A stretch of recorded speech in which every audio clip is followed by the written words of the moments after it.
ఈరోజు అర్ధరాత్రి social media కథనం ప్రకారం, ఇంకా మెయిన్ మీడియాలో వచ్చిందో లేదో, సోషల్ మీడియా కథనం ప్రకారం 12:30కి అరెస్ట్ చేసినట్టుగా పిఠాపురం పోలీసులో మరి కాకినాడ జిల్లా మరి అక్కడి నుంచి అరెస్ట్ చేసినట్టుగా తెలిసింది. ఖచ్చితంగా ఇది ఎట్టకేలకు ఆహ్వానించదగిన పరిణామం. చాలా సంతోషంగా ఉంది. కనీసం పవన్ కళ్యాణ్ గారి విషయంలో మరి కూటమిలో అతి ముఖ్య నాయకుడు ఆయన, మరి ఆయన్నే అంత దారుణంగా పరిహసిస్తూ ఈ జడకుమారుడు కూడా మరి డిగ్రీ క్వాలిఫికేషనా, మరి అలా అనుకుంటే డబుల్ PhD చేసిన వాళ్ళే ముఖ్యమంత్రులుగా ఉండాలని మరి అతని ఉద్దేశమా? అతను ఏదో మేజిస్ట్రేట్ పరీక్ష పాస్ అయ్యాడంట, అందుకని అతనికి డిప్యూటీ సీఎం ఇవ్వాలి. 10వ క్లాస్ చదువుకున్న పవన్ కళ్యాణే డిప్యూటీ సీఎం అవగాలేందని చెప్పి తనకు తను డిక్లేర్ చేసుకుని, సరే అతని ఆశయాలను అతను చెప్పుకుంటే తప్పు లేదు. కానీ అవతల వ్యక్తిని అంత నీచంగా కించపరుస్తూ, నా విషయంలో కూడా ఫిజికల్గా రెచ్చగొడుతూ, నాలుక కోసి కానుకలు ఇస్తానంటాం, సమాధి రెడీగా ఉంది ఖబర్దార్ అంటాం. అలాగ దేశంలో ఉన్న చట్టాలని వైలేట్ చేయండి, నేను మీకు అనుమతిస్తున్నాను అని చెప్పి ఇష్టం వచ్చినట్టుగా రెచ్చగొడుతున్నట్టుగా మాట్లాడటం, మరి ఇవన్నీ దేనికి సంకేతం?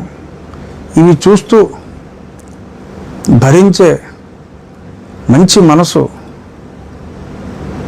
ఎంత మంచి ప్రభుత్వం అయినా కూడా ఉండదు. జడ శ్రావణ్ కుమార్ గారు దేనికైనా శిశుపాలుడైనా మరి 100 తప్పుల వరకే భగవంతుడైన శ్రీకృష్ణుడు క్షమించాడు. మరి మిమ్మల్ని ఇంకా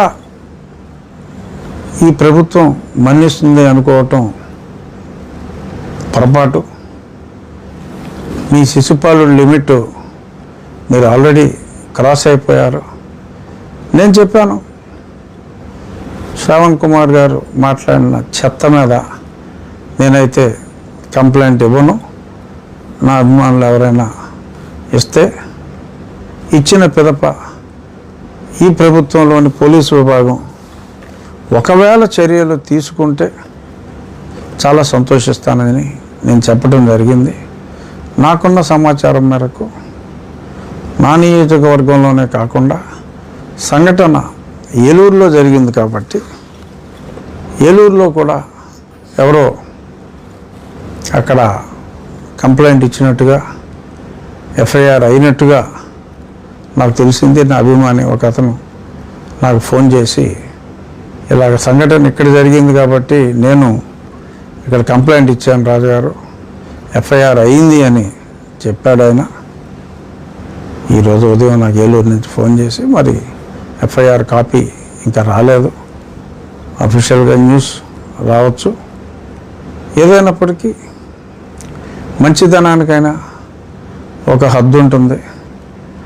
ఆ మంచిని నీ వెనకాలయ్యో ఓట్లు ఉన్నాయని ఆ ఓట్లను చూపెట్టి యువతల వ్యక్తులు భయపడిపోతారని ఇష్టం వచ్చినట్టు వాగినప్పటికీ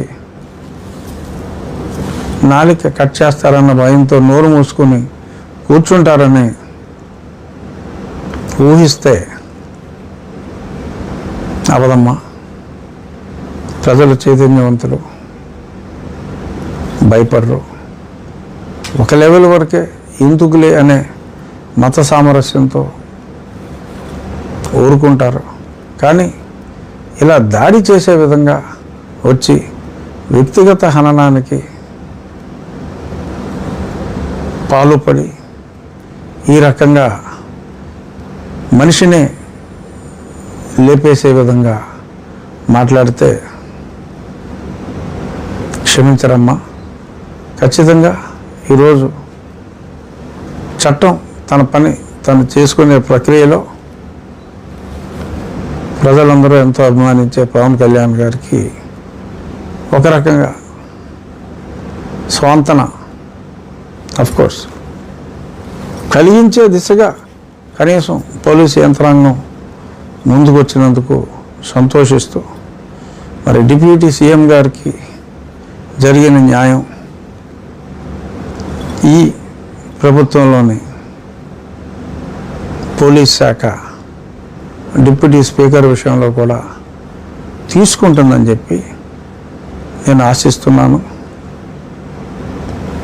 ఇతన్ని కూడా మరి సూటు టైతోటి అరెస్ట్ చేస్తారా, మరి సూట్ లేకుండా అరెస్ట్ చేస్తారో నాకు తెలీదు. కానీ ఖచ్చితంగా అరెస్ట్ చేయాలి అని, ఎందుకంటే ఆ సెక్షన్స్ కూడా నాన్ బెయిలబుల్ సెక్షన్సే, ఖచ్చితంగా అరెస్ట్ చేయాలని నేను డిమాండ్ చేస్తున్నాను. నేను మాట్లాడింది రాజ్యాంగంలోని ఆర్టికల్ 341 ప్రకారం, 25 ప్రకారం మతం మారే స్వేచ్ఛ ఉన్నప్పటికీ 341 ప్రకారం